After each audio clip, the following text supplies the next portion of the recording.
Well, I'm Professor Mark Duke, and I'm an associate professor in the Cybersecurity Studies Department.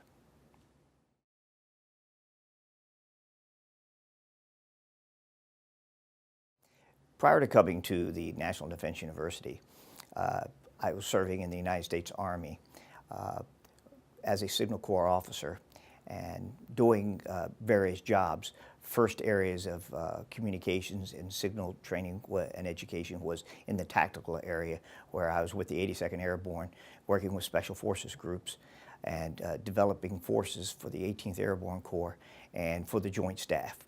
One of the unique areas is we were able to build and develop secure communications between aircraft and ground so that COCOM commanders or combatant commanders are able to communicate from their point of view back to the White House.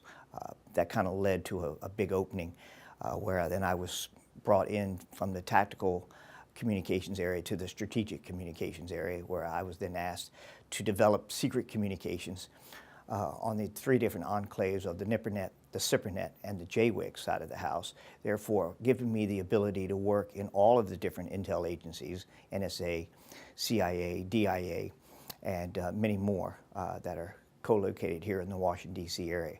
While doing that, I had been afforded the time to come over and speak here at the university, and after doing so, I then became a student. While attending as a student here, I definitely saw some ways I could add some value. The leadership here at the school thought the same thing, and the next thing I knew is my leadership, the school leadership, decided it was best to put me in as a military faculty here. And after I retired, after 27 and a half years in the Army, the National Defense University wanted to keep me on as a civilian to further the educational process here.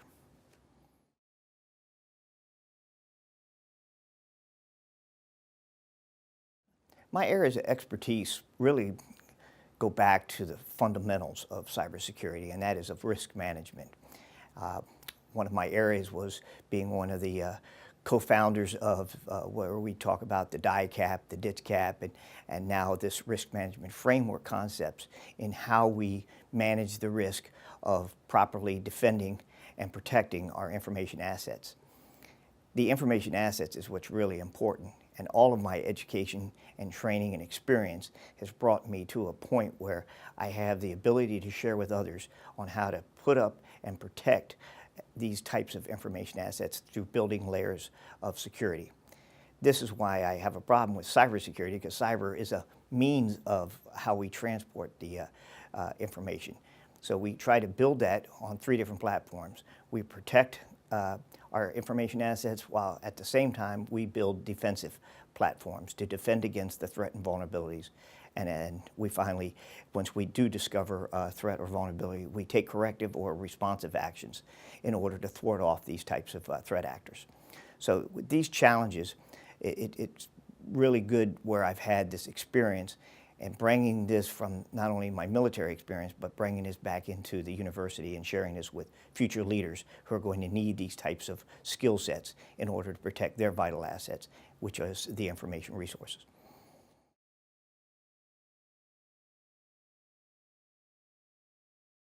I teach several different classes here at the university, and while I primarily assigned to the College of Information and Cyberspace, I'm also able to teach at the other colleges, the National War College and Eisenhower and the Joint Forces Staff College. But my areas of expertise are not only in the cybersecurity realm, but understanding all of the facets of cybersecurity, which is information security, risk management, network security, and looking at all the different layers. My primary courses are Assuring the Information Infrastructure, the AII. It's a fundamental course in which all students here at the college basically have to take in order to then move on to the higher levels of courses. Another one of the higher levels courses I teach stands for the ATO, Authority to Operate. This is how we teach senior leaders who could possibly become what we call an authorizing official, who would then sign off on their networks to go into an operating mode after they've done their proper risk assessment and identifying all the threat and vulnerabilities that could be associated with being in an operating status of their network.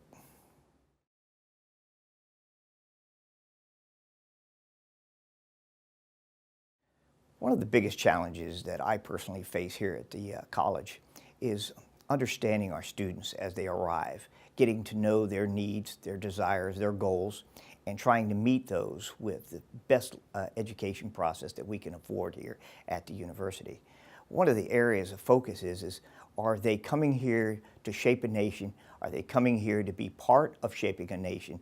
Or do they even have the tools and the skill sets to go out and shape nations? In a cyber world, we're interconnected.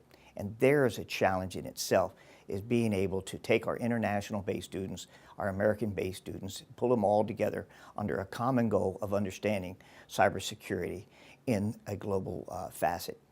Another big challenge that kind of complements that one is that understanding how do we as a faculty stay on the innovative cutting edge.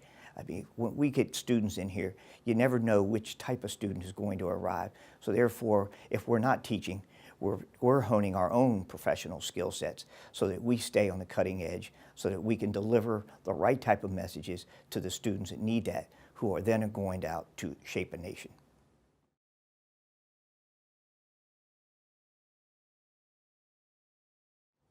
My interest outside the academic environment here at the college is very interesting to say. People see me as a techie guy working in cybersecurity, and yet when I leave here at the college and I get home to my house on the water, I just can't wait to get home to see my chickens.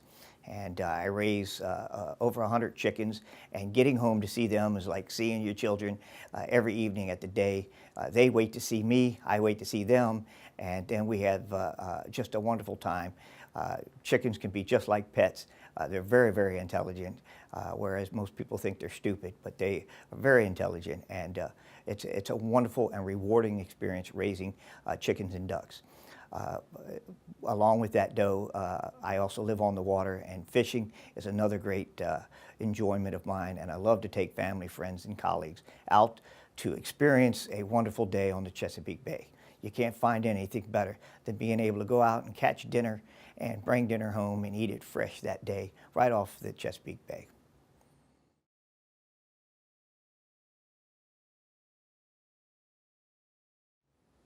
My advice to an incoming student is status quo. It's right to the basic fact. When's the last time you've been in an academic environment? Because if you haven't been in an academic environment in a long time, the stress levels are going to rise very quickly. One of the areas of stress that we find out is a student hadn't written a term paper in a very long time. And not having the right type of skills to writing a correct term paper is important to know. One of the areas that we see is when a student doesn't talk to the faculty member, we don't understand that they don't have the writing abilities. They get to the end of the term, stress levels rise, and a student is faced with two areas. Either they know how to write or they don't, which leads them to cutting and pasting from the internet or other credible sources, and the students don't properly cite that work, which leads to plagiarism. Something we highly discourage and that we don't want. But that's one of the biggest challenges. After all, we are a master's degree program, not an undergraduate, so we certainly want the good writing skill sets, but not everybody here has just gotten out of an undergrad school, so therefore they're coming from the working environment, and we want to make sure that we work with them so that we kind of help refresh their writing skills so that they don't get too discouraged and leave out of here not really getting the ultimate goal of their dream, and that is a master's degree.